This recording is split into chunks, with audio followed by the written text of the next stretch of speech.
And it was just sort of an intuitive read when I saw all the colors together. I was like, there's certain things that are not working. And also, I block in colors and they look a little bit dead. And then when I looked at them up there, they sung. They were affected by, you know, this shadow color in here. It's not a murky shadow. It's got yellowness of the local color. But the color, and if you look up there, the shadow color on that yellow paper, which is super saturated. The local color is super yellow, but the apparent color in the shadow is not yellow. It's something weird. It's being informed by the pink, it's being informed by the gray in the background, or the gray sort of dark ambience of the shadow box. So you want to think about the local color of the object. That's a first good starting point. Of course, that's highly saturated blue, bluish teal, that's yellow, that's pink. But then what we're trying to do in painting is look beyond that. We want to look for the nuance in it. We want to capture the strength, but also look for the nuance. And this has no local color, so there's no shortcut. I can't paint it all just shades of white and gray. It will look totally dead. So I'm looking for how that object is affected by the ambience, the surroundings.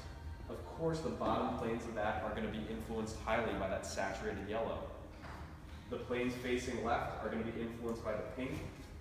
Very slightly on the right, you see a little bit of a blue factoring into the object.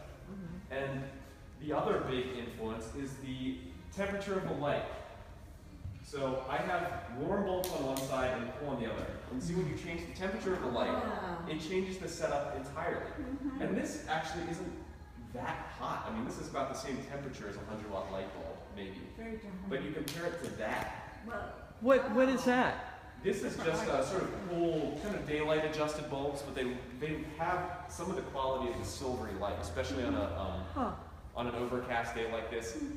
Counterintuitively, if it was a sunny day, the light would be even bluer because you'd see the blue of the sky coming in through that skylight. So I'm always thinking when I paint, and not just, you know, highly reflective white objects, but it could be an orange, or it could be those green apples that are set up here. Well, do you use the cooler light more than the warmer light when you set up still lights? You know what, it depends. I think I try and mimic natural light because it just looks, there's sort of a historical precedent to using natural light. You know, sometimes I like to use a combination that's got a nice glow to it. This does look a little bit electric, but it's also beautiful. I mean, it could be the same temperature as late afternoon. You know, you see like a Tim Bell landscape. There's probably more of this sort of temperature than there is, you know, the cool.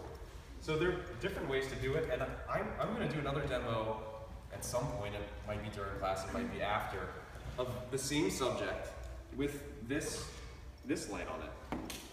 And just learn from that, changing the temperature of the light source. Wow, what a difference. And there are worlds, you could devote your life, and a lot of, you know, Hinchy people do that, just devote their career to studying color in this very simple, simple aesthetic experience of like, I'm gonna try and see all the colors on the side of that block.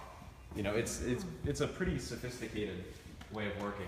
So also I brought up some things that I've been working on, you know, this week.